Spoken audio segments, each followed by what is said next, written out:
உயிர்தனை வீடு சேர்க்கும் சைவ சித்தாந்தம். அனைவருக்கும் அன்பு வணக்கம். இறை அருளால் கற்க கசடர அறக்கட்டளையின் முயற்சியில் நம் ஐயா கம்பவாரதி இலங்கை திரு ஜெயராஜ் அருளும் சைவ சித்தாந்த தொடர் வகுப்புகள்.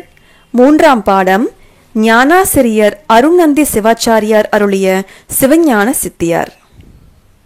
உயிர் நோக்கு செட்டியார் சுபக்கம் 50வது உங்கள் அனைவரையும் அன்புடன் வரவேற்கின்றோம். இறைவனுடைய திருவடியை மனதிருத்தி போற்றி தத்துவ ஞானத்தை உலகத்துக்கு இங்கு அருள் செய்த தட்சிணாமூர்த்தி சுவாமிகள் திருவடிகளை வணங்கி, அவர் உபதேசத்தின் வழி உலகத்திற்கு தத்துவ ஞானத்தை கொணர்ந்து தந்த அகச்சந்தனாச்சாரியார்கள், புறச்சந்தனாச்சாரியார்கள் போன்றோரை மனதில் இருத்தி போற்றி வணங்கி, இந்த சித்தாந்த வகுப்பினை ஒழுங்கு செய்து நடத்துகிற இளையோர்க்கு என் வாழ்த்துக்களையும் வணக்கத்தையும் கூறி, இந்த சங்கமத்தில் இணைந்து நல்லபடி இயங்குகிற உங்கள் அனைவருக்கும் என் அன்பை தெரிவித்து இன்றைய வகுப்பினை ஆரம்பிக்க நினைக்கிறேன். வர வர தொகுப்புரை செய்பவர்களுடைய தெளிவு மிக அழகாக தெரிகிறது. தொகுப்புரை செய்பவர்களுக்கான ஒரு ஆலோசனையை சொல்ல விரும்புகிறேன். கிட்டத்தட்ட நீங்கள் ஒரு ஆசிரிய நிலை எய்திவிட்டீர்கள். ஆகவே எப்படியாவது ஒரு 4 மாணவர்களை தேடி கண்டுபிடியுங்கள். அவர்கள் வருகிறார்களோ இல்லையோ அவர்களை நீங்கள் தேடி கண்டுபிடித்து இந்த படித்தவற்றை அவர்களுக்கு பாடம் சொல்லுங்கள். அப்படி பாடம் சொல்கிற பொழுது பதிவாகி இருக்கிற அந்த தத்துவ அறிவு மேலும் கூர்மையுற்று அழகு பெறும். உங்களுக்கு ஒரு தெளிவை தரும் என்றபடியால் அப்படி நீங்கள் படித்ததை இன்னொருவருக்கு சொல்லுகிற முறைமையை எப்படியாவது முயற்சி செய்து கை கொள்ளுங்கள் என்று உங்களை கேட்டுக்கொள்கிறேன். தெளிவாக சொல்கிறீர்கள். அதிலே கவனித்தவற்றை சொல்லுகிறேன். ஒரு சில விடயங்களை மட்டும் சொல்லுகிறேன். இந்த நூலிலே உவமை முகத்தால் பல விஷயங்கள் விளங்கப்படுத்தப்படுகின்றன. அப்படி உவமை முகத்தால் விளங்கப்படுத்தப்படுகிற விஷயத்தை அதே உவமை கொண்டுதான் நீங்கள் சொல்ல வேண்டும் என்று அவசியம் இல்லை. திரு முருகேசன் அவர்களுடைய உரையிலே அதை பார்த்து ரசித்தேன். அதாவது அவர்கள் சொன்ன உவமை நமக்கு விளக்கத்திற்காக சொன்ன உவமை, அதை இன்றைக்கு நடைமுறையிலே இருக்கக்கூடிய உவமை கொண்டும் விளங்கப்படுத்தலாம். அப்படி விளங்கப்படுத்துகிற பொழுது அது இன்னும் தெளிவாகும் என்பது மிக முக்கியமான விஷயம். அதையெல்லாம் அதிலே தான் நம் சொந்தம் நம்முடைய சொந்த அறிவு இருக்கிறது என்பது தெரியும். சொல்ல வருகிற விஷயங்களை இவ்வளவு தெளிவாக சொல்லுகிற நீங்கள் ஆசிரியர் தகுதி பெற்றவர்கள். உங்களுக்கு 3 பேருக்கும் என்னுடைய வாழ்த்துக்களை சொல்லுகிறேன்.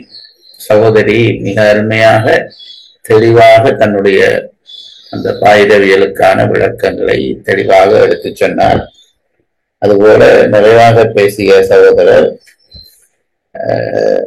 இன்றைய விஞ்ஞான உலகம் எப்படி பதிவுண்மையை ஏற்றுக்கொள்கிறது என்பதற்கான சான்றினை எடுத்து காட்டினார். இதெல்லாம் உங்களுடைய தேடலின் வெளிப்பாடு என்று தெரிந்து மகிழ்கிறேன். உங்களால் இந்த உலகத்திற்கு சித்தாந்த அறிவு சென்று சேர வேண்டும் என்று பிரார்த்தித்து வகுப்புக்குள்ளே நுழைகிறேன். சித்தாந்த கல்வியை கற்க தொடங்கிய பொழுது நாங்கள் முதல்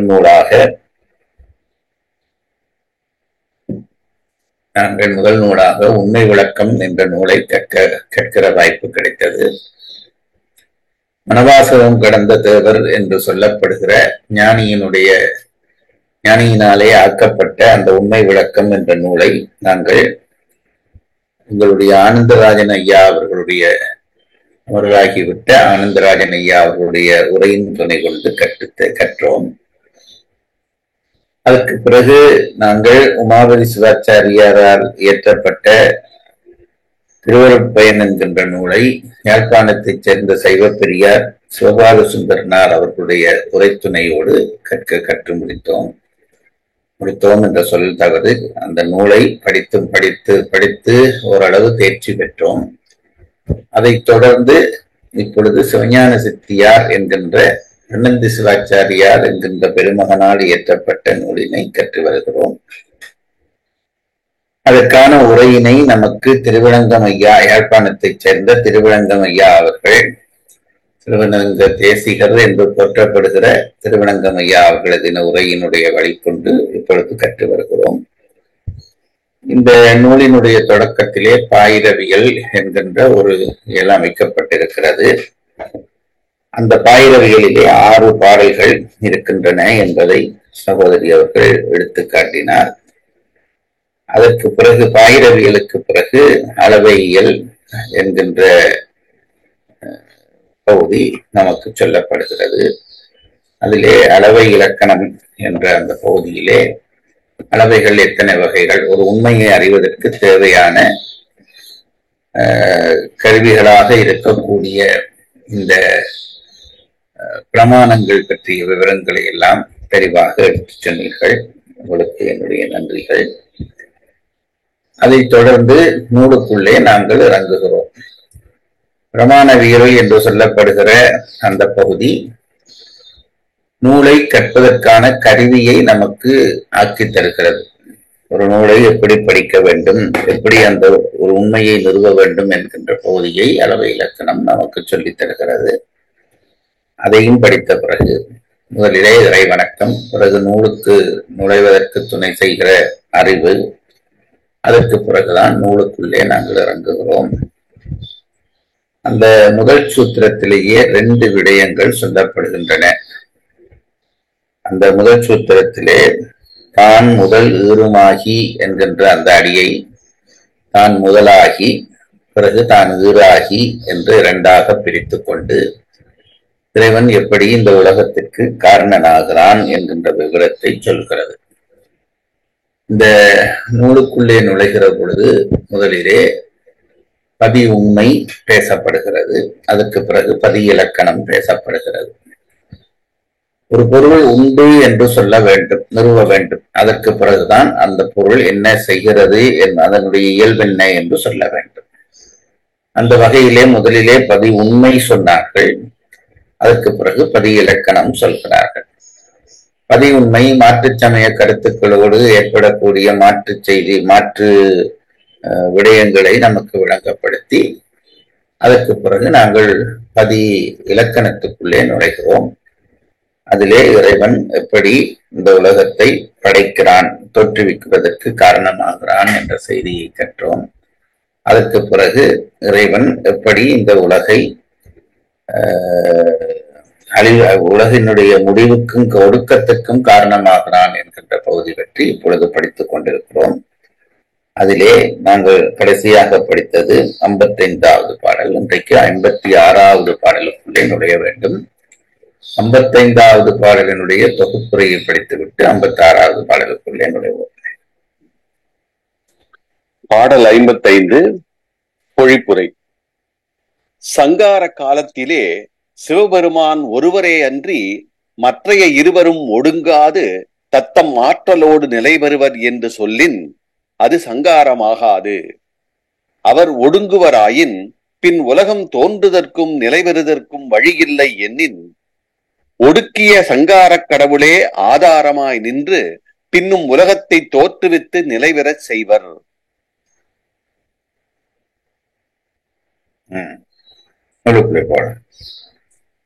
பாடல் 56. பாடல் தலைப்பு முத்தொழிலும் செய்தற்கு காரணம். சொன்ன இத்தொழில்கள் என்ன காரணம் தோற்ற எண்ணின் முன்னவன் விளையாட்டு என்று மொழிதலுமாம். உயிர்க்கு மன்னிய புத்தி முத்தி வழங்கவும் அருளால் முன்னே துண்ணிய மலங்கள் எல்லாம் துடைப்பதும் சொல்லலாமே. பொருளுரை. முன்னவன் சங்காரக் கடவுள். சொன்ன இத்தொழில்கள் தோற்ற மேற்கூறிய முத்தொழிலையும் செய்தற்கு காரணம் என்ன எண்ணின் காரணம் யாது எனின் விளையாட்டு என்று மொழிதலுமாம். அவனது திருவிளையாட்டு சொல்லுதல் என்று சொல்லுதலுமாம். அகுதன்றி அருளால் தமது கருணையால் உயிர்களுக்கு மன்னிய புத்தி முத்தி வழங்கவும் அவரவர் கன்மத்துக்கேற்ப போக முக்திகளை கொடுத்தற்கு என்றும் முன்னே துண்ணிய மலங்கள் எல்லாம் துடைப்பதும் அனாதியே அவ்வுயிர்களை பொருந்திய மும்மலங்களை நீக்குதற்கு என்றும் சொல்லலாம். சரி, நாங்கள் இப்பொழுது தாம் ஈருமாகி அனாதிமுத்த சிற்றுரு மண்ணின் என்று மறிவிடும் என்ற அந்த பகுதிக்குள்ளே இருக்கிறோம். தான் முதலாகி என்பதை பற்றி முன்னே படித்து விட்டோம். இப்பொழுது தான் ஈருமாகி அனாதிமுத்த சிற்றுரு மண்ணின் என்று மறிவிடும் என்கின்ற அந்த முதற் பாடலினுடைய இரண்டாவது பகுதிக்குள்ளே நுழைகிறோம். அதிலே முதலாவது பாடலிலே ஒடுங்கிய பிரபஞ்சத்தை மிக சங்காரக் கடவுளே தோற்றுவிப்பன் என்பது சொல்லப்பட்ட செய்தி. அதாவது ஒடுக்க காலத்திலே, அதாவது பிரபஞ்சங்கள் முழுவதையும் ஒடுக்குகிற காலத்திலே அந்த காரியத்தை யார் செய்வது? ஒடுங்கிய பிரபஞ்சத்தை சங்காரக் கடவுளே தோற்றுவிப்பான் என்ற செய்தியிலே, தோற்றுவித்தல் என்பது நாங்கள் இப்பொழுது இருக்கக்கூடிய நம்மறிவுக்கு உட்பட்ட செய்தியிலே படைத்தல் தொழில் பிரம்மனுக்குரியது என்று நினைக்கிறோம். காத்தல் தொழில் விஷ்ணுவுக்குரியது என்று நினைக்கிறோம். ஆனால் சங்காரம் முடிந்த பிறகு முதல்வனே என்கிற பொழுது நாங்கள் சிவனே என்று சொல்வோம். அதிலே பரசிவம் என்ற சொற்களாலேதான் அந்த முழுமுதற் கடவுளை நாங்கள் பாயிரத்திலே படிக்கிற பொழுது பரசிவ வணக்கம் என்று படித்தோம். அந்த முழுமுதற் கடவுளாகிய பரசிவம், அது சிவனோ ஏதோ அதற்கான நாமம் போன்ற ஒன்றும் தெரியாது என்றுதான் சொல்கிறார்கள். இப்படியன் இன்னிறத்தன் இவ்வண்ணத்தன் இவன் இறைவன் என்றெழுதி காட்டனாதே என்று அருளாளர்கள் பாடியதை நாம் இந்த இடத்திலே நினைத்துக் கொள்ள வேண்டும். ஆகவே எல்லாவற்றுக்கும் முதல்வனாக இருக்கக்கூடிய அந்த பரசிவன் தான் இந்த உலகத்தை சங்கார காலத்திலே ஒடுக்கிய பிறகு தோற்றுவிக்கும் உரிமை பெறுவான். படைத்தல் கடவுளாகிய பிரம்மனுக்கு அந்த உரிமை இல்லை. காத்தல் தொழிலையும் அவனே செய்வான். ஆகவே இந்த முழு அதிகாரமும், தோற்றுவிக்கும் அதிகாரம், காக்கும் அதிகாரம், அழிக்கும் அதிகாரம் ஆகிய முழு அதிகாரமும் பரசிவத்துக்கே உரிய ஒன்று.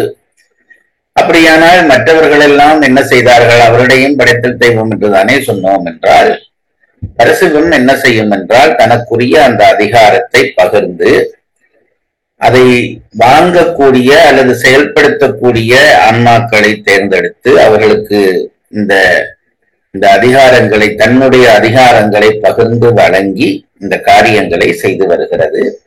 ஒடுக்க காலத்திலே படிப்படியாக அசுத்த மாயா உலகத்தை ஒடுக்குகிற பொழுது ஸ்ரீகண்ட ருத்ரராக நின்று ஒடுக்கியும், சுத்தாசுத்த மாயையிலே இருக்கக்கூடிய பிரபஞ்சங்களை ஒடுக்குகிற பொழுது அனந்த தேவராக நின்று ஒடுக்கியும், அப்படி அனந்த தேவராக நின்று ஒடுக்குகிற பொழுது ஸ்ரீகண்ட ருத்ரரும் ஒடுக்கப்படுவார்.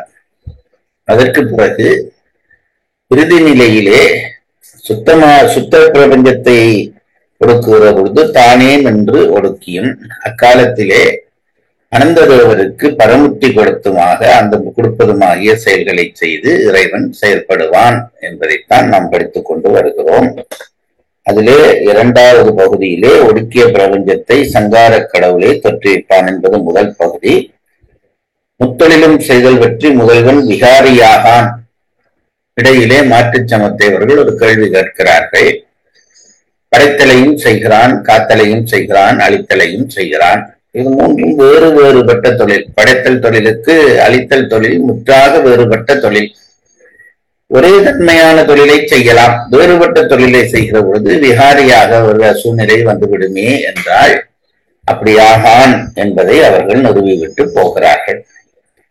அதற்கு மூன்றாவது போதிலே முத்தொழிலும் செய்தற்கு உரிமை சங்காரகாரனுக்கே உரியது. அது ஏன் என்பதை பற்றி விவரமாக நாம் படித்திருந்தோம்.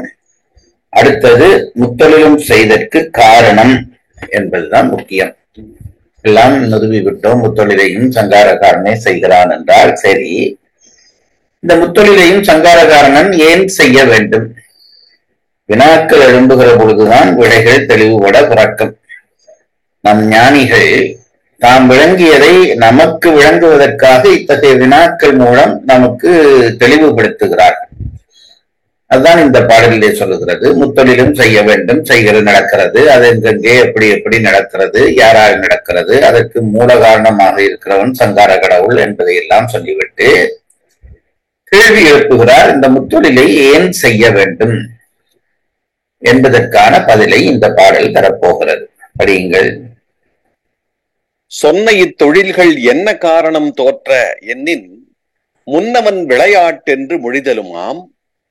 உயிர்க்கு மன்னிய புத்தி முத்தி வழங்கவும் அருளால் முன்னே துன்னிய மலங்கள் எல்லாம் துடைப்பதும் சொல்லலாமே.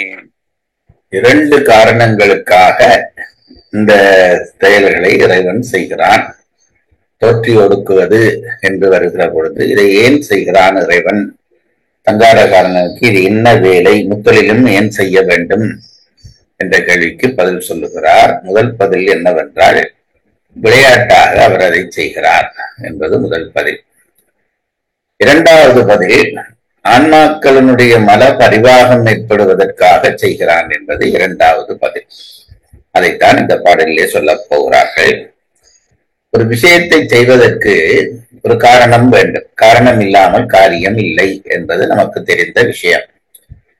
இப்பொழுது காரியமாக முத்தொழிலும் நடப்பதை காணுகிறோம். காரியமாக படைத்து காத்து அழித்தல் ஆகிய காரியங்கள் நடப்பதை நாம் கண்கூடாக காணுகிறோம். அவை காரியங்கள். இந்த காரியங்கள் நிகழ வேண்டுமானால் ஒரு காரணம் வேண்டும். இந்த காரணம் என்ன? இறைவன் முத்தொழிலையும் செய்வதற்கான காரணம் என்ன என்பதுதான் இப்பொழுது எழுப்பப்பட்டிருக்கிற கேள்வி. இதிலே ஒரு பதில் சொல்வார்கள். என்னவென்றால், இப்பொழுது நாங்கள் ஏதாவது ஒரு காரியம் செய்கிறோம், பசித்து சாப்பிடுகிறோம் அல்லது படிக்கிறோம், இவை எல்லாவற்றுக்கும் பின்னாலே, இந்த காரியங்களுக்கு பின்னாலே ஒரு காரணம் இருக்கும். ஆனால் விளையாடுதல் என்பது அது ஒரு என்ன என்று சொல்வது, அதற்கு பின்னாலே ஒரு காரணம் இருக்க தேவையில்லை. காரணம் இல்லாமல் செயல்படுவதற்கு தான் விளையாட்டு என்று சொல்வது. என்ன, நீ என்னோட விளையாட்டா பேசுகிறாயா என்றால் ஒரு காரணம் இல்லாமல் செய்கிறாயா என்றுதான் அர்த்தம். ஆகவே இந்த விளையாட்டு என்பது சொல் என்ன செய்யும் என்றால், விளையாடுவதற்கு கட்டாயம் ஒரு காரணம் தேவையில்லை. விளையாடுவதற்கு கட்டாயம் காரணம் தேவையில்லை. அப்படி காரணம் தேவைப்படாமல் செய்கிற காரியத்துக்கு விளையாட்டு என்று ஒரு சொல்லை நாம் வழங்குவது வழக்கம். அது இறைவனுக்கும் இதையெல்லாம் செய்வதற்கு, முத்தொழிலையும் செய்வதற்கு அவனுக்கு காரணம் தேவையில்லை. அவன் விளையாட்டாக இந்த காரியங்களை செய்கிறான் என்று ஒரு சாரார் சொல்வார். இப்படி சொல்வதும் பொருந்தும் என்கிறார். பெரும்பாலும் அதனை சொல்கிறவர்கள் மாயாவாதிகள் என்று சொல்லப்படுகிற வேதாந்திகள் சொல்வார்கள். இறைவன் தானே பிரபஞ்சமாக தோன்றி, தானே ஆன்மாக்களாக தோன்றி, பிறகு ஒன்றிலே ஒன்று ஒடுங்கி தனக்குள்ளே எல்லாவற்றையும் ஒடுக்கிக் கொள்வான் என்பது வேதாந்திகளுடைய கொள்கை. அவர்கள் என்ன சொல்வார்கள் என்றால், பரமாத்மா ஜீவாத்மா என்று ஆத்மாவை பிரித்துக் கொள்வார்கள். பரமாத்மா என்பது கடவுள், ஜீவாத்மா என்பது உயிர்கள். இந்த பரமாத்மாவுக்கும் ஜீவாத்மாவுக்கும் உள்ள வித்தியாசம் என்ன என்றால், அவர்கள் சொல்லுகிற காரணத்திலே அதைத்தான் இந்த குடாகாயம் என்பதனாலே விளங்கப்படுத்துவார்கள். வெளியிலே முழுவதுமாக இருக்கிற ஆகாயம் இருக்கிறது. ஒரு குடத்தை எடுத்துக்கொண்டால் குடத்துக்குள்ளேயும் கொஞ்சம் ஆகாயம் இருக்கும். அந்த ஆகாயம் குடம் நிற்கும் வரையும் நிற்கும். குடம் உடைந்த பிறகு குடத்துக்குள்ளே இருந்த ஆகாயமும் வெளியிலே இருந்த ஆகாயமும் ஒன்றாக கலந்துவிடும். குடாகாயம் எப்படி ஆகாயத்தோடு கலப்பது போல, இந்த உடல் முதலியவற்றை தாங்கி நிற்கக்கூடிய உயிர்களுக்குள்ளே இருக்கக்கூடிய ஆன்மா என்பது ஜீவாத்மா என்று நாம் சொன்னாலும் அது பரமாத்மாவினுடைய ஒரு கூறுதான். என்றைக்கு இந்த குடங்கள் உடைந்து விடுகிறதோ அன்றைக்கு அந்த குடாகாயம் வெளியாகாயத்தோடு கலப்பது போல இந்த உடல் முதலியவை நீங்குகிற பொழுது இந்த ஆன்மாக்கள் பரமாத்மாவாக மாறிவிடும். ஆகவே பரமாத்மா என்பது ஒன்றுதான் இருக்கிறது. ஜீவாத்மா முதலியவை எல்லாம் பரமாத்மாவினுடைய வேறுபட்ட கூறுகள் தான் என்று சொல்வார்கள். அதனாலே அப்படி அவர்களை சொல்கிற பொழுதுதான் நம்முடைய சித்தாந்திகள் அவர்களை நோக்கி கேள்வி எழுப்புவார்கள். என்ன கேள்வி எழுப்புவார்கள் என்றால், சரி, இறைவன் தானே ஜீவாத்மாவாக தோன்றி பின் ஒடுக்கி பரமாத்மாவாக மாற்றுகிறான் என்றால் இதற்கு என்ன காரணம்? ஒரு காரியம் நிகழ வேண்டும் என்றால் அதற்கு ஒரு காரணம் இருக்க வேண்டும். அதாவது என்ன காரணத்துக்காக இறைவன் இப்படி ஜீவாத்மாவாக மாறி பிறகு திருப்பி பரமாத்மாவாக மாறுகிறான் என்றால் இறைவனுக்கு இது வேலை இல்லையா என்று கேட்டால் அவர்களும் இந்த காரணத்தை தான் சொல்வார்கள். அவர்கள் சொல்லுகிற காரணம் அது ஒரு விளையாட்டு. விளையாடுவதற்கு, அந்த விளையாட்டுதலாகிய காரியம் நிகழ்வதற்கு காரணம் கட்டாயம் தேவையில்லை. ஆகவே இறைவன் ஒரு விளையாட்டாக இதை செய்கிறான் என்று முடித்து விடுவார்கள். சித்தாந்திகள் அதை ஒரு பகுதி ஏற்றுக்கொண்டாலும் முழுமையாக ஏற்க மாட்டார்கள். விளையாட்டை என்று சொல்லுங்கள், இறைவன் விளையாட்டாக செய்கிறான் என்பது ஒரு காரணமாக இருக்கலாம். ஆனால் ஒரு காரியம் நிகழ்வதானால் அதற்கு ஒரு காரணம் இருக்க வேண்டும். விளையாட்டுக்கு காரணம் தேவையில்லை என்றபடியால் விளையாட்டு என்று சொல்லிவிட்டு போகலாம். ஆனால் இந்த உலகம் தோற்ற ஒடுக்க படைத்து காத்து அளிக்கப்படுகிறது என்பது நமக்கு தெரிகிறது. ஆகவே இந்த மூன்றையும் செய்வதற்கு இறைவனுக்கு ஒரு காரணம் தேவை. அந்த காரணம் என்ன என்பதற்கு அவர்கள் சொல்லுகிற பதில், ஆன்மாக்களை பற்றி இருக்கிற மலத்தை நீக்குவதற்காக அல்லது அந்த மலத்தின் காரணமாக பற்றி இருக்கக்கூடிய கண்மத்தை நீக்குவதற்காக இந்த படைத்தல் தொழிலையும் காத்தல் தொழிலையும் அழித்தல் தொழிலையும் செய்கிறான். அப்படி செய்கிற பொழுது அதனுடைய நோக்கம் என்னவாக இருக்கிறது என்றால் ஆன்மாவினுடைய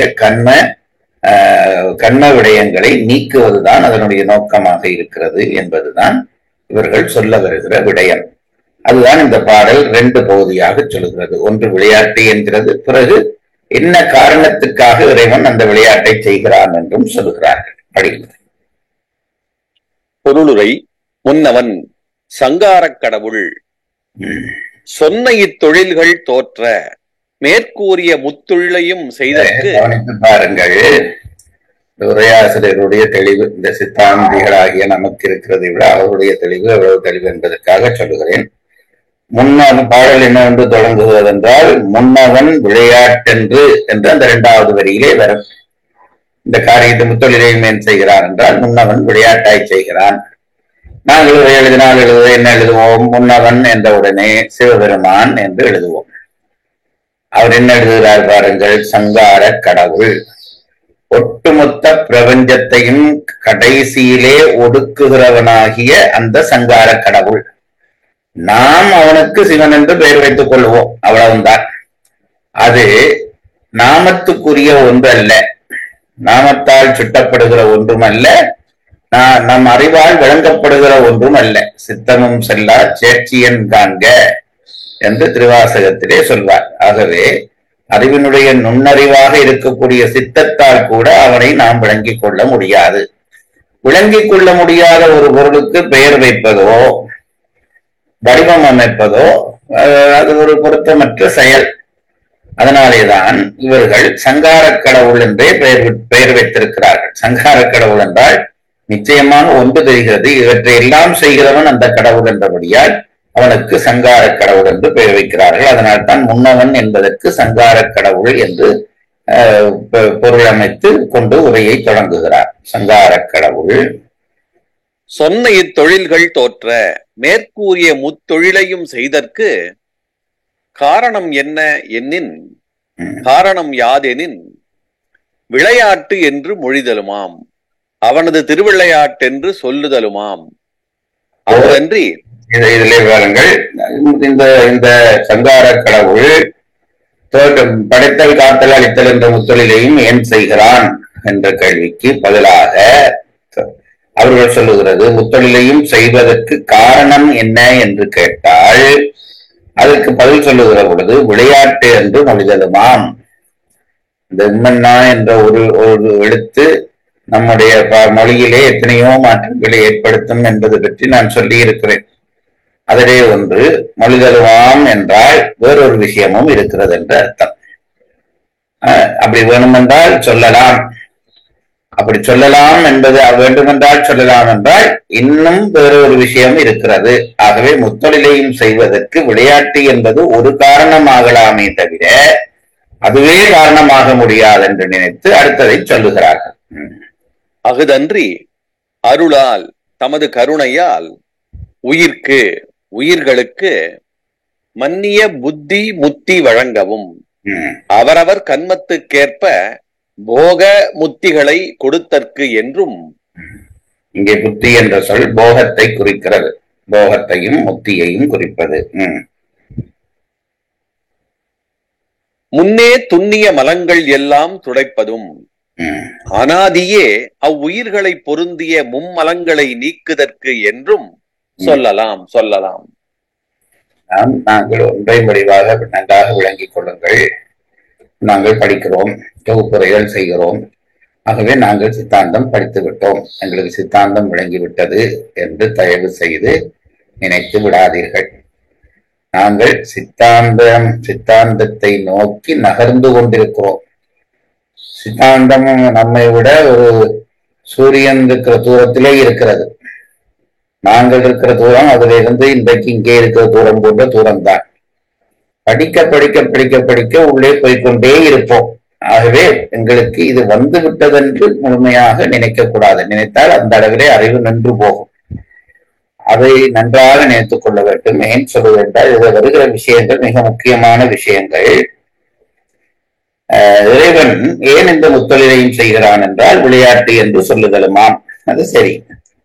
அதுவும் அன்றி அருளால் தமது கருணை, அருளால் என்பது தமது கருணையினார். இந்த அருள் என்ற சொல்லுக்கு உங்களுக்கு அர்த்தம் படுகிறேன் நான் சொல்லி இருக்கிறேன். தொடர்பில்லாதவர்கள் மட்டும் செய்யப்படுகிற அன்பு அருள் என்று சொல்லப்படும். இறைவனுக்கும் இந்த படைக்கப்பட்ட உயிர்களும் எங்கெங்கோ நிற்கிற உயிர்கள் எந்த விலங்காக இருந்தால் என்ன, எல்லாவற்றிலும் அவன் கருணை செய்வான். ஆகவே அவன் செய்கிற அந்த கருணைக்கு அருள் என்று பெயர் வைத்திருக்கிறார்கள். கருணையினால், அது அகுதன்றி அருளால் கருணையினால் உயிர்களுக்கு மன்னிய புத்தி முத்தி வழங்கவும் அவரவர் கண்மத்திற்கேற்ப போக முத்திகளை கொடுப்பதற்கு. போகங்களையும் இறைவனே தருகிறான், முத்தியையும் இறைவனே தருகிறான். இதுதான் அவனுடைய போகம் என்பது நம்மை பற்றுவது, முத்தி என்பது பற்றை விடுவது. இந்த விடயங்களை தெளிவாக தெரிந்து கொள்ள வேண்டும். நேர் எதிரானது. போகம் என்பது பற்ற பண்ணுவது, முத்தி என்பது விட பண்ணுவது. அப்போ பற்றுவது என்பது வேறு, விடப்படுவது என்பது வேறு. ஆனால் ரெண்டையுமே இறைவன் தான் தருகிறான் என்பது நமக்கு ஒரு ஆச்சரியமான விடயம். ரெண்டையும் தர வேண்டும். முத்தியை தருகிறவனாக இருந்தால் போகத்தை தராமல் நேரே முத்தியை தந்து விடலாமே. அதாவது போகத்தையும் அவன் தான் தருகிறான். போகம் என்பது இந்த உலகப் பற்றுக்களையும் அவன் தான் தருகிறான். பிறகு முத்தி என்பது அந்த பற்று விடுதலையும் அவன் தான் தருகிறான். அப்ப இறைவனுக்கு கொஞ்சம் கூட புத்தி இல்லையா? போகத்தை தந்து முத்தியை தருகிறவன் அந்த போகத்தை மெல்ல நிறுத்திவிட்டு நேராக முத்தியை தந்து விட்டால் என்ன? அவனுக்கும் வேலை சுகமாகிவிடும், நமக்கும் வேலை சுகமாகிவிடும் என்று ஒரு கேள்வி எழும்பும். அப்படி இறைவன் செய்ய மாட்டான். செய்தால் இறைவன் பற்றுள்ளவனாக ஆகிவிடுவான். ஏன் செய்ய மாட்டான் என்பதற்கு காரணம் என்னவென்றால், இந்த உயிர்கள் அனாதியே ஆணவ மலத்திடம் அகப்பட்டு கிடக்கின்றன. அனாதியே என்ற சொல்லுக்கு அர்த்தம் தெரிந்து கொள்ள வேண்டும். அதாவது நாங்கள் அதை சொல்ல ஏதோ ஒரு விளக்கம் தருகிற சொல்லாக இருக்கிறோம், நினைத்துக் கொள்கிறோம். அது விளக்கம் இல்லாத சொல் என்பதை தெரிந்து கொள்ள வேண்டும். இந்த மேத்ஸ் படிக்கிற பொழுது இன்ஃபினிட்டி என்று ஒரு வார்த்தை வைத்திருக்கிறோம். எங்களுடைய நினைப்பு மேத்ஸ் கற்றுத்தொழில் ஆசிரியர்கள் அதுக்கு ஒரு குறியீடு போடுவார்கள். இப்படி ஒரு குறியீடு போடுவார்கள். நாங்கள் அந்த குறியீடு 1 என்று ஒரு நம்பரை எழுதினால் அதற்கு அர்த்தம் 1 என்று எடுத்துக்கொள்வோம். 2 என்ற ஒரு குறியீட்டை எழுதினால் அது 2 என்று எழுதி கொடுக்கிறோம். இப்ப நாங்கள் எப்படி படிப்போம் என்றால், இன்ஃபினிட்டி என்பதையும் போட்ட உடனே அதுவும் ஏதோ நம்முடைய புத்திக்காகப்படுகிற 1 என்றுதான் நினைத்துக்கொண்டு படிக்கிறோம். உண்மையிலே இன்ஃபினிட்டி 1, 2 போல அல்ல. இன்ஃபினிட்டி என்பது உனக்கு விளங்காதது இது என்பதை விளங்கிக் கொள் என்பதை சொல்வதற்கான குறியீடு. இது முடிவில்லாதது என்பது உனக்கு விளங்காது என்பதே அர்த்தம். விளங்காததை உனக்கு சொல்ல வேண்டி இருக்கு. சில விஷயங்கள் உனக்கு விளங்காது, ஆனால் விளங்காத ஒவ்வொரு முறையும் சொல்லுகிற பொழுது உனக்கு விளங்காததுதான் இது என்று சொல்லுவது நீளமாக போய்விடும். ஆகவே இன்ஃபினிட்டி என்று ஒரு சொல்லை வைத்திருக்கிறோம். அது படிக்கிற பொழுதெல்லாம் இது உனக்கு விளங்காத விஷயம் என்று நீ விளங்கிக் கொள் என்று சொல்வதற்காகத்தான் மேத்ஸ்லேயே அதை வைத்திருக்கிறார். அதுபோலத்தான் இந்த இந்த உலகத்தை படைக்கிற பொழுது அனாதி என்று ஒரு சொல்லை பயன்படுத்துகிறார்கள் நம்முடைய சித்தாந்தத்திலே. எங்களுக்கு உடனே அது டக்குனு அந்த பொருள் விளங்குகிற மாதிரி ஒரு தோற்றம் தருகிறது. உண்மையிலே விளங்காத ஒரு சொல் அது. அனாதி என்றால் ஆதி அற்றது என்று அர்த்தம். எங்களை பொறுத்தளவிலே, இந்த உலகத்தை பொறுத்தளவிலே ஆதியற்ற ஒரு விடயமும் எங்களுக்கு தெரிவதில்லை. எங்களுக்கு தெரிகிற எல்லாம் தோன்றி நின்று மறைகிற பொருள். ஆகவே எல்லாவற்றுக்கும் ஆதி உண்டு. அப்ப அனாதி என்ற சொல் என்ன பொருளை தருகிறது என்றால், அனாதி என்ற சொல்லுக்கு என்ன அர்த்தம் என்றால் தோற்றமற்ற ஒரு பொருள். அது எப்படி தோன்றியது என்று தெரியாது, தோன்றியது தெரியாது, எனவே முடிவதும் தெரியாது. ஆகவே இந்த தோற்றமும் முடிவும் இல்லாத பொருளைத்தான் நாங்கள் உள்பொருள் என்று சொல்லுகிறோம். அதுதான் உள்பொருள். மற்ற எல்லா பொருளும் தோன்றி முடிந்துவிடும். ஆகவே உள்பொருள் என்று நாங்கள் மூன்றைத்தான் கொண்டிருக்கிறோம். அதிலே ஒன்று மலம், ஆணவம். அதாவது பதி, பசு, பாசம் என்று சொல்கிறோமே, இந்த பாசம் என்பதுதான் அதிலே நாங்கள் ஆணவம், கண்மம், மாயையை பிரிக்கிறோம். அதிலே ஆணவம் தான் எல்லாவற்றுக்கும் மூத்ததாக இருக்கக்கூடிய மலம், மூலமலம் என்று அதற்கு பெயர்.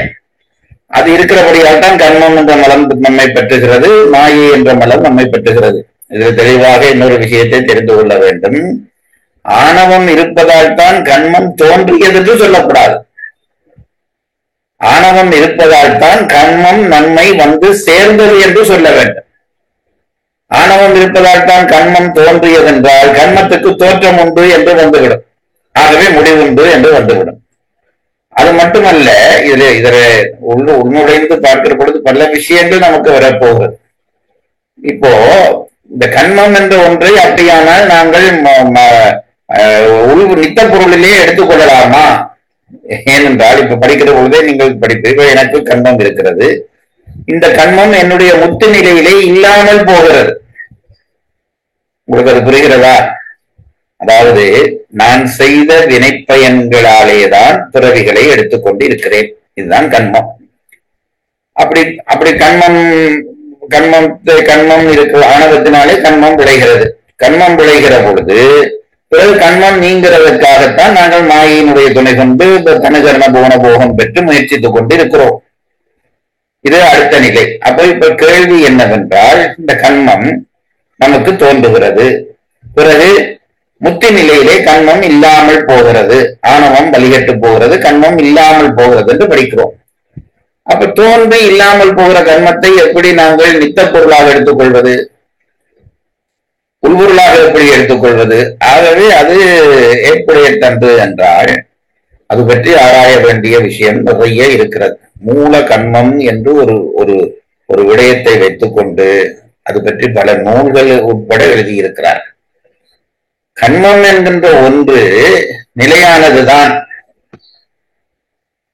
கண்மம் என்கின்ற ஒன்று அது உள்பொருள் தான். நாங்கள் வினை செய்கிற பொழுது அந்த கண்மத்தினுடைய ஒரு கூறு நம்மை வந்து சார்கிறதே தவிர கண்மம் என்பது நான் செய்யப்பட்ட பொழுது வந்த விஷயம் அல்ல. உங்களை ரொம்ப குழப்புகிறேனோ என்னவோ தெரியவில்லை. குழம்புவது நல்லதுதான், அப்பதான் தெளிவு வரும்.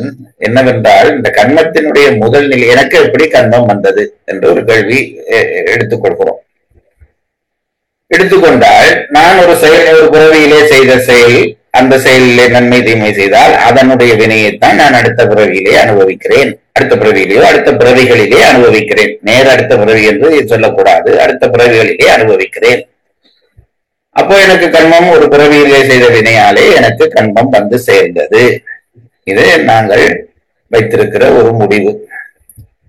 இப்போ கேள்வி என்ன வரும் என்றால், முதல் ஒரு பிறவி எடுக்கிறது அல்லவா ஒரு ஆன்மா, முதல் ஒரு பிறவி எடுக்கிறது. அதற்குரிய கண்மம் அங்கே இருந்து வந்தது.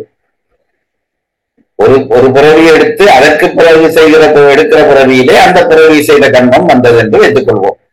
முதல் ஆன்மாவுக்கு கண்மம் அங்கே இருந்து வந்தது என்பது ஒரு பிரச்சனைக்குரிய கேள்வி. கண்மம் இல்லாமல் ஆன்மா பிறவி எடுத்திருக்க முடியாது. ஆனால் அது ஒரு பிறவிக்கு வந்த ஆன்மா தொடர்ந்து கண்மங்களுக்கு ஆட்படுகிற பொழுது பிறவிகளை எடுக்கிறது என்ற நியாயம் நமக்கு புரிகிறது.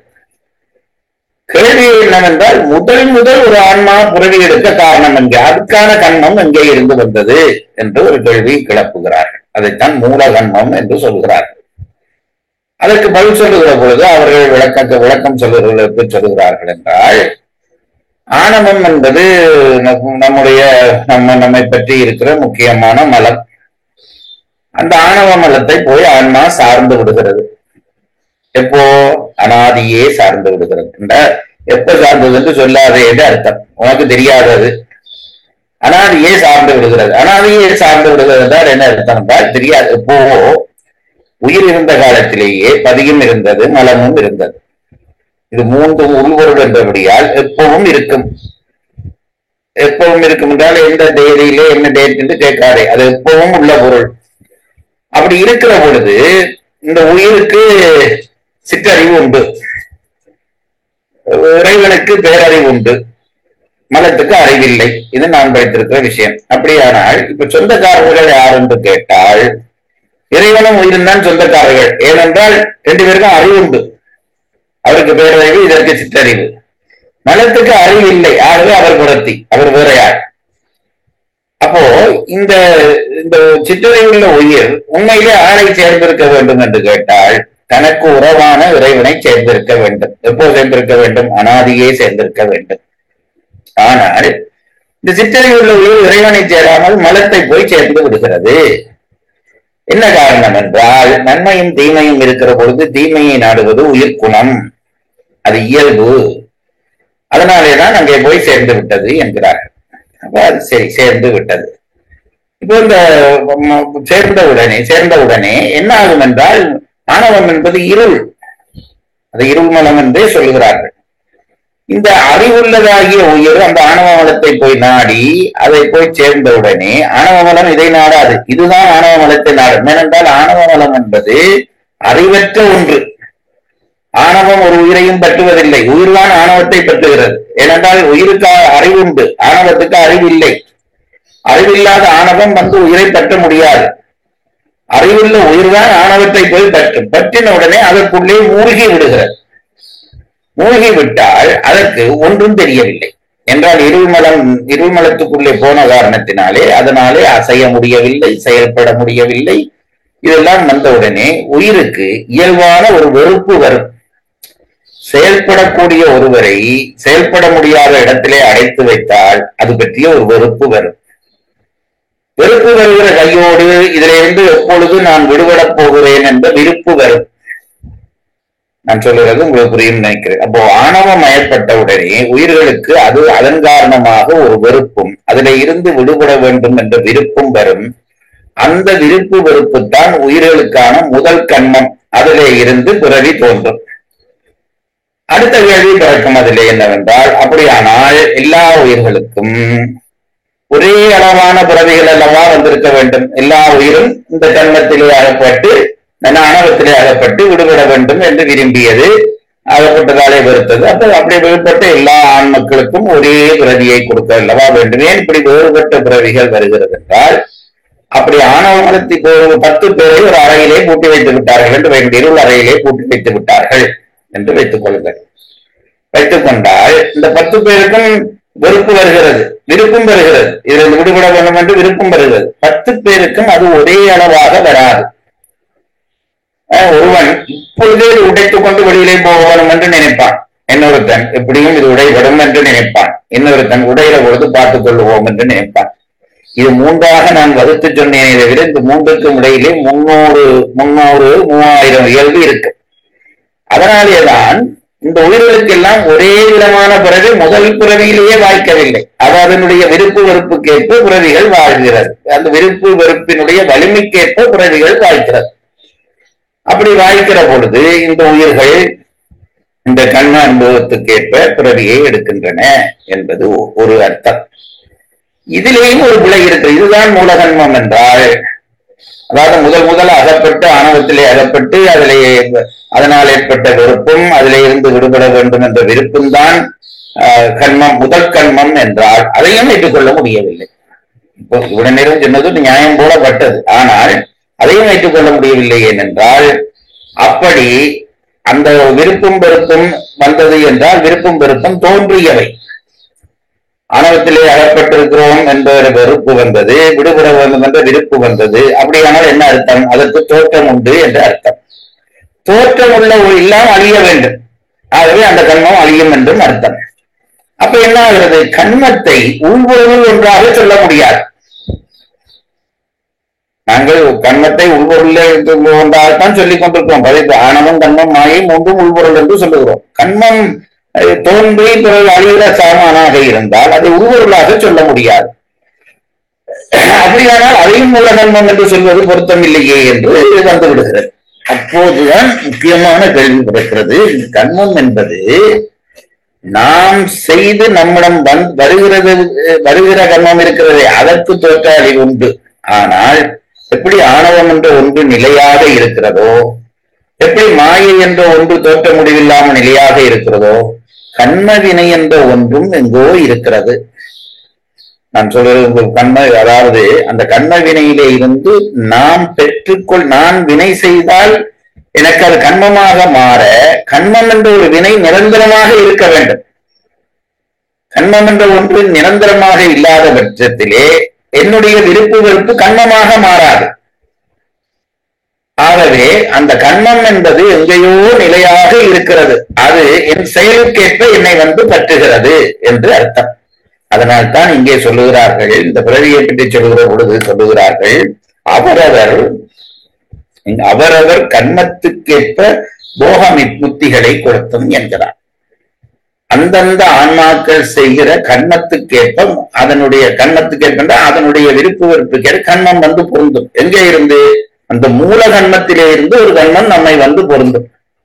அப்படி பொருந்துகிற அந்த கண்மத்துக்கேற்ப இறைவன் என்ன செய்வான்? முதலிலே போகத்தை கொடுப்பான், பிறகு முத்தியை கொடுப்பான். அதான் நாங்கள் திருக்குறளிலே படிக்கிற பொழுது நான் சொல்வேன், இல்லறம் என்பது கற்று மரம், துறவரம் என்பது விடும் அறம், போகம் என்பது கட்டுகிற அறம், முக்தி என்பது விடுகிற அறம். இந்த இரண்டையும் இறைவன் அவரவர் கண்மத்துக்கேற்ப போக முக்திகளை கொடுத்தற்கு என்றும், அப்ப இறைவன் இந்த முத்துநிலையும் செய்வது ஒன்று விளையாட்டு, அடுத்தது ஆன்மாக்களுடைய கண்மத்துக்கேற்ப போகமுத்திகளை கொடுப்பதற்காகவும் இந்த விளையாட்டை செய்கிறான் என்றும், அனாதியே அவ்வுயிர்களை பொருந்திய மும்மலங்களை நீக்குவதற்கு என்றும். அப்படி செய்கிற பொழுது அவன் என்ன செய்கிறான் என்றால், ஆரம்பத்திலே பற்றியதாகிய அனாதியே பற்றியதாகிய அந்த கண்மவினையை நீக்குவதற்கே இந்த இறைவன் இந்த முத்தொழிலையும் செய்கிறான் என்றும் இந்த பாடலிலே சொல்லி இனி விளக்கம் சொல்ல போகிறார். குறிப்புரை. முன்னவன் விளையாட்டு காத்தும் படைத்தும் கறந்தும் விளையாடி.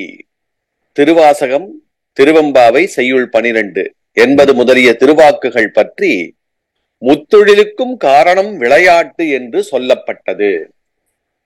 கம்பர் பாடுகிற பொழுது உலகம் யாவையும் தாமுளவாக்களும் நிலைவருத்தலும் நீக்கலும் நீங்களா அழகிலா விளையாட்டுடையார் என்று சொல்வார்கள். அதுபோல திருவாசகத்திலே காத்தும் படத்தும் கறந்தும் விளையாடி வார்த்தையும் பேசி வலை சிலம்ப வார்களைகள் ஆர்ப்பரவம் செய்ய என்று திருவாசகத்திலே திருவெம்பாயிலே வருகிறது. அப்படி பல இடங்களிலே இந்த விளையாட்டு என்ற சொல் சைவத்திலும் பயன்படுத்தப்படுகிறது. அது ஒரு கூரையை தவிர இறைவனுடைய முத்தொழிலுக்கு அது ஒரு காரணமே தவிர அதுவே காரணம் என்று இவர்கள் கொள்ள மாட்டார்கள். அதைத்தான் இங்கே சொல்கிறார். இரண்டாம் குறிப்பு. உயிர்க்கு மன்னிய புத்தி முத்தி வழங்கவும். சங்காரக் கடவுள் உயிர்களை பிறப்பு இறப்பிற்படுத்தி இன்ப துன்பங்கள் நுகர்வித்து அவ்வுயிர்கள் படும் துன்பத்திற்கு இறங்காது வருத்துதலால் அவர் செய்யும் தொழில் அறமாகாது, மரமாய் முடியும் என்பர் நாத்திகர். அவரவர் வினை இல்லை, நாத்திகன் என்பவன் கடவுளே இல்லை என்றவன், அவன் கடவுள்காரருக்கான நியாயங்கள் பேசுவான். இப்பவும் அதான் நடக்கிறது. கடவுள் இல்லை என்றவன் கடவுளை பற்றி பேசப்படாது, அதான நியாயம். நீ கடவுள் இல்லை என்கிறாய், பிறகு கடவுள் இருக்கிறது என்று சொல்றவன் சொல்லிவிட்டு போகட்டும், அவன் போய் கேட்கான்னு சொல்லிட்டு நீ போக வேண்டியதான். இதை ஏன் கும்பிட்டாய், அதை ஏன் பூசுகிறாய் என்றெல்லாம் அவன் கேட்கப்படாது. அவன் தான் கூடுதலாக கேட்பான். அவன் என்ன சொல்லுகிறான் என்றால், கடவுள் என்கிறவன் உன்னை பிறப்பு இறப்புக்கு உட்படுத்தி போகங்களையும் முத்தியையும் தருகிறான். போகம் என்கிற பொழுது சந்தோஷம் என்று மட்டும் எடுத்துக் கொள்ளக்கூடாது. இன்பத்தை தருவதும் போகம்தான், துன்பத்தை தருவதும் போகம்தான். அதுதான் மோகத்துக்கு உட்படுத்துகிறான் அர்த்தம்.